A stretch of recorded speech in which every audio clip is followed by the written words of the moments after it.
উৎকট গৰমত কুইণ্টলে কুইণ্টলে মাছৰ মৃত্যু বিলৰ পানীত উপঙিছে মাছ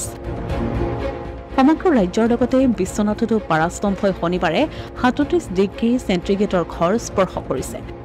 আহিনৰ পহিলা সপ্তাহৰ গ্ৰীষ্ম প্ৰবাহৰ এই অভূতপূৰ্ব ঘটনাই কাৰ্যত লেভেজান কৰি তুলিছে প্ৰাণী আৰু বৃক্ষকুলকো প্ৰচণ্ড উত্তাপৰ ফলত বিদ্যালয় চৰকাৰী বেচৰকাৰী কাৰ্যালয়ত কৰ্মত নিয়োজিতসকলৰ অৱস্থা অবৰ্ণনীয় হৈ পৰিছে সূৰ্যোদয়ৰ পৰা নিশা এপৰলৈকে গৰমৰ প্ৰকোপ বৰ্ণনাতীত শেৱালি ফুলৰ বতৰত উষ্ণতাৰ এই প্ৰকোপত এইবাৰ বিলৰ মৎস্যকুলৰ অৱস্থাও অবৰ্ণনীয় হৈ পৰিছে বিশ্বনাথৰ চুৱাগুৰি এখন বিলত সম্প্ৰতি উষ্ণতা সহ্য কৰিব নোৱাৰি মাছ মৰিবলৈ ধৰিছে ইন্দ্ৰিছ আলী নামৰ লোকজনে লিজত লৈ এই বিলখনত মীন পালন কৰিছিল কিন্তু এতিয়া উৎকট গৰমৰ ফলত মীন পালক ইন্দ্ৰিছ আলীৰ পানীত হাঁহ নচৰা অৱস্থাৰ সৃষ্টি হৈছে ইন্দ্ৰিছ আলীয়ে লিজত লোৱা এই বিলত এতিয়া প্ৰতিদিনে মাছ মৰি উপঙিবলৈ ধৰিছে ইতিমধ্যে কুইণ্টলে কুইণ্টলে মাছৰ মৃত্যু হোৱা দৃশ্যই সূৰ্যৰ তাপৰ প্ৰখৰতাৰ কথাকেই প্ৰতীয়মান কৰিছে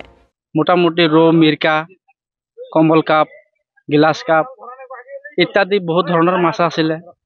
আৰু নদীৰ পৰাও কিছুমান মাছ আমি সংগ্ৰহ কৰিছিলোঁ চিতল মাছ লাৰ মাছ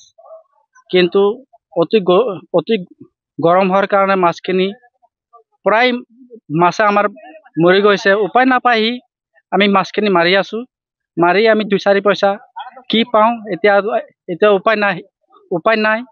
গতিকে ইয়াৰ ওপৰত চৰকাৰে কিবা বিবিধ ব্যৱস্থা লয় বুলি আমি আশা ৰাখিলোঁ জানিব পৰা মতে বিগত কেইদিনমানৰ পৰা বৰ্তমানলৈকে প্ৰায় 20ৰ পৰা 22 কুইণ্টল মাছ গৰমৰ ফলত মৃত্যু হৈছে পথাৰত পানী শুকালে মাছ মৰাটো সাধাৰণ কথা যদিও বিলৰ দৰে বহল পানীভাগত এই বৃহৎ পৰিমাণৰ মাছ মৰাটো বিশ্বনাথত সম্ভৱতঃ প্ৰথম ঘটনা আজি পাৰাস্তম্ভই ৩৭ ডিগ্ৰী চেণ্টিগ্ৰেড স্পৰ্শ কৰাৰ বিপৰীতে কাইলৈ ৩৮ ডিগ্ৰী চেণ্টিগ্ৰেডৰ ঘৰ স্পৰ্শ কৰিব বুলি দেখুওৱা হৈছে